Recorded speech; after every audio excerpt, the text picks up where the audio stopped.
I've noticed something pretty strange after years of watching how people spend money. Most people who never seem to have money left over aren't broke because they earn too little. And most people who make decent money but still feel financially tight aren't struggling because they're wildly irresponsible either. The real issue sits somewhere else. And very few people ever notice it. They don't manage money through willpower. They manage money through the way they think before they reach for their wallet. What's interesting is this. Two people can earn the same income and live very similar lifestyles on the surface. But after 5 or 10 years, one of them feels calmer and lighter about money, while the other constantly feels like money is chasing them from behind. The difference isn't the amount of money. It's how their brain reacts to very small decisions, repeated day after day. And today, I want to talk to you about one extremely common behavior that quietly drains money from a lot of people without them ever feeling like they're spending the wrong way. Main idea 1: money doesn't disappear because of big decisions. It leaks away through small decisions made when you're tired. Most people don't realize this. The spending that keeps them from getting ahead almost never comes from big choices like buying a house, a car, or making a bad investment. It comes from very ordinary moments. The end of a workday. Your brain is tired. Your energy is low. You just want things done quickly. In that moment, your brain isn't asking, "Is this a smart decision?" It's asking, "What's the easiest option right now?" And that's when money starts leaking out. Not because the thing is expensive, but because you're paying to avoid making one more decision. What's interesting is this. When people are tired, they underestimate long-term costs and overvalue immediate mental relief. A drink bought on impulse, a meal chosen for convenience, a service you pay extra for so you don't have to think about it. Each one looks small on its own, but they show up exactly when you're mentally weakest, and they repeat very often. The people I've observed who manage money well aren't always more alert or more disciplined. They simply put themselves in fewer situations where they have to make decisions while mentally exhausted. They don't interrogate their brain late at night. They don't let money depend on temporary emotions. And over a few years, that creates a massive difference. At this point, you might be wondering, so how do you keep money from getting pulled into those tired moments? That's where the second behavior comes in. Main idea 2.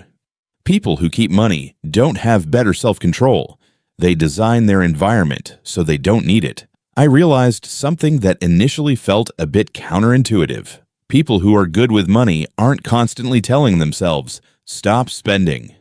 Be more disciplined. Try harder to control yourself." In reality, it's the opposite. They talk to themselves about money far less. Most people don't notice this. Every time you ask yourself, "Should I buy this?" you're burning mental energy, and that energy is limited.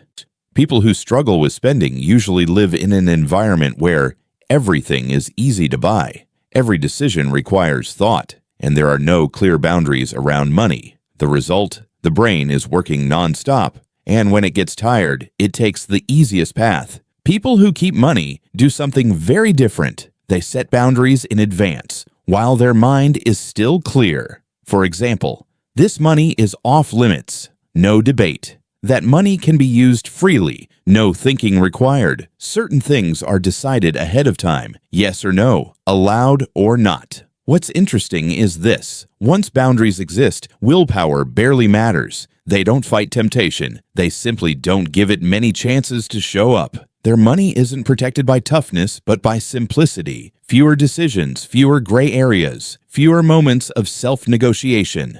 Over time, this difference compounds heavily. One person feels exhausted managing money. The other feels like money is calm. Not because they're smarter, but because they don't force their brain to work overtime every day. And when the brain isn't tired from money, good decisions start happening naturally. But there's something deeper. Even with boundaries in place, many people still feel like money is slipping away, and they can't explain why. The reason lies in how they define a good enough life. And that leads to the third idea.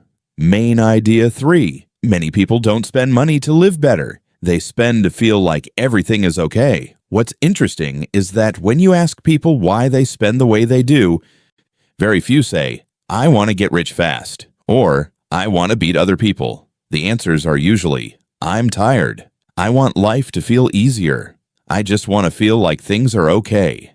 And that's where money quietly changes direction. Most people don't realize this. They aren't spending to improve their quality of life. They're spending to soothe small daily unease. A stressful workday, a week where you feel unproductive, a phase where you sense you're slowing down. Money becomes a psychological tool, not to buy things, but to buy a sense of control. At least I can treat myself. At least I still get to choose what I want. At least life isn't that bad. These expenses are rarely large, but they're frequent and especially hard to recognize because you don't feel like you're making a bad financial choice.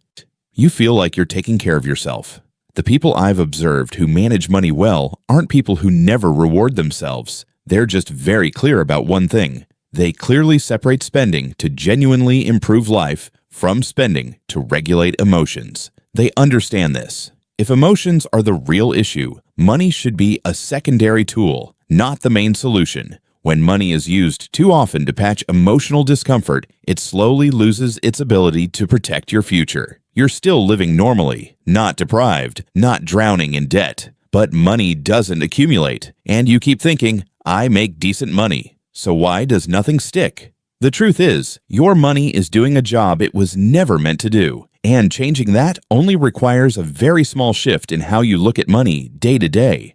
Main idea 4. Money doesn't change your life through big jumps. It changes it through daily repetition. I've noticed something most people miss when talking about money. Most people evaluate money through events, a bonus, a raise, a big purchase. But money actually operates very differently. It's governed by rhythm. The things you do with money every day feel so small that they don't seem important. And because they're small, your brain doesn't stay alert. A familiar choice, an automatic action, a decision you make the same way every time. What's interesting is this. Once a behavior becomes a rhythm, your brain no longer sees it as a financial decision. It just sees it as life. That's why many people are extremely careful with big purchases, yet completely lose control over small, repeated spending.